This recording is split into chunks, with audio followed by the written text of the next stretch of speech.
అది క్లోజ్ చేసాం. ఇదేమో 90 మీటర్లు, ఇది 100 మీటర్లు, మనకు 10 మీటర్లు క్లోజ్ చేసాం. అంటే ఈ రోజు వాతావరణం అంటే 5 రోజులు చాలా బాగుంది. అది అసలు నడిచిపోయి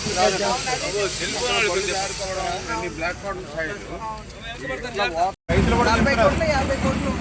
కూడా చెప్తా ఉన్నారు. అప్పుడు ఈ పట్టించడం మీద వెళ్ళేది కాబట్టి బాబు గారి టైంలో ప్రతి కిలోమీటర్కి ఒక లక్షణాన్ని పెట్టి పచ్చగడ్డి కూడా మొలవకుండా రోడ్ అంతా వేసి మొదలెట్టాడు. ఇప్పుడేమో అలా కనీసం అటువంటి అయినా గవర్నమెంట్ వచ్చినప్పుడు ఒక వర్క్ స్టార్ట్ చేస్తే నేనే వచ్చి కొబ్బరికాయ ఉంటాను అన్న. 6 రోజులు వర్క్ చేసి కాంట్రాక్ట్ ఆఫీస్ వెళ్ళిపోయాడు. అదేమంటే డబ్బు ఇచ్చేటట్టు లేదు గవర్నమెంట్, మీకు ఏమండి ఆ వాటర్ ఫ్లో అయ్యి పడ్డారు.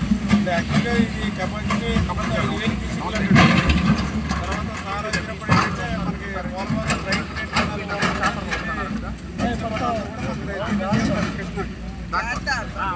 రైతు అదే పోలవరం మీరు వెళ్ళాలి కదా, ఎక్స్టెండ్ చేసి లైనింగ్ పెట్టారు. ఆ టైంలో 80% దాకా అయింది. జగన్మోహన్ రెడ్డి వచ్చిన తర్వాత మీరు వచ్చింది కూడా ఫస్ట్ ఇది అండి ఒకటి, అది ఒక 50 మీటర్లు అండి, అది క్లోజ్ చేసాం. రాత్రి ఏమో సెకండ్ అండి, ఇది ఒక 60 మీటర్లు అండి, అది ఇదేమో 90 మీటర్లు, ఇది 100 మీటర్లు.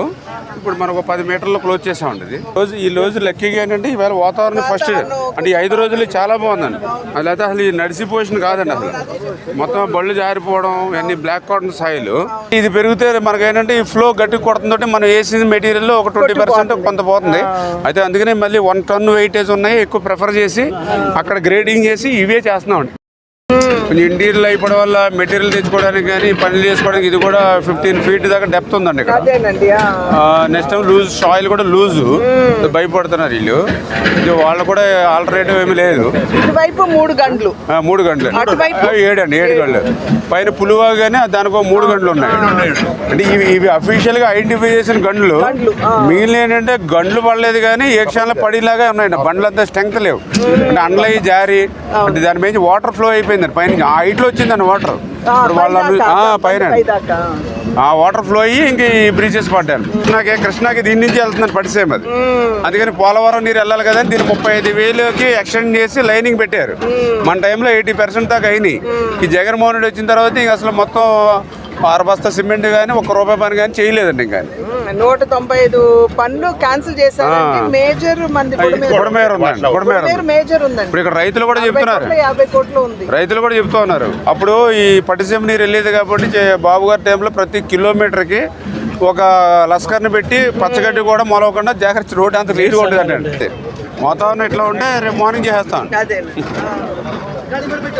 200 కోట్లకు సంబంధించినటువంటి పనులు క్యాన్సిల్ చేయడం జరిగింది. దాన్ని పర్యవసానంగా చివరికి ఒక గడ్డి మొలక కూడా తీసివేయనటువంటి పరిస్థితి. అంటే ఎటువంటి మెయింటెనెన్స్ లేకుండా ఇవాళ బండ్లు ఈ స్థాయిలో బలహీనపడ్డాయంటే ఇంతకు ముందున్నటువంటి ప్రభుత్వ హయాంలో కనీసం కూడా ఒక చిటికెడు మట్టి అక్కడ వేయనటువంటి సందర్భంలోనే ఈ రకంగా ఇబ్బందికర పరిస్థితుల్ని విజయవాడ వాసులు, విజయవాడ ప్రాంతం కూడా ఎదుర్కొంటుంది అనేటువంటి విషయం. ఏదేమైనప్పటికీ కూడా ఈరోజు రాష్ట్ర ప్రభుత్వం చంద్రబాబు నాయుడు గారి నాయకత్వంలో రిలీఫ్ ఫండ్ ఏదైతే అందిస్తున్నారు, నిన్ననే శివరాజ్ సింగ్ చౌహాన్ గారు రావడం జరిగింది విజయవాడకి. కేంద్ర వ్యవసాయ శాఖ మంత్రి వచ్చి ఇక్కడ ఉన్నటువంటి డ్యామేజ్ ఏదైతే ఉందో అది ఇళ్లకు కావచ్చు, పంట పొలాలకు కావచ్చు, వీటన్నిటిని పరిశీలించడానికి రిపోర్ట్ తయారు చేసి కేంద్రానికి ఇవ్వడానికి మోడీ గారు వారిని పంపించారు. వారు నిన్న జక్కంపూడి అటువైపు అంతా కూడా తిరగడం జరిగింది. ఇవాళ కేసరపల్లి అటువైపు వెళ్ళి రైతులతో కూడా స్వయంగా వారు సంభాషించడం జరిగింది. రైతులు కూడా పెద్ద ఎత్తున పంట నష్టపోయినటువంటి సందర్భంలో అటు బనానా కావచ్చు, లేదా పసుపు కావచ్చు, లేదా మనకి కంద కావచ్చు, ఇటువంటి పొలాలన్నీ కూడా వరితో కూడా నష్టపోయినటువంటి సందర్భంలో ఇవాళ నెమ్మదిగా నీరు తగ్గుతున్నటువంటి నేపథ్యంలో జరిగినటువంటి డ్యామేజ్ కూడా అంచనా వేసేటువంటి అవకాశం ఉంటుంది.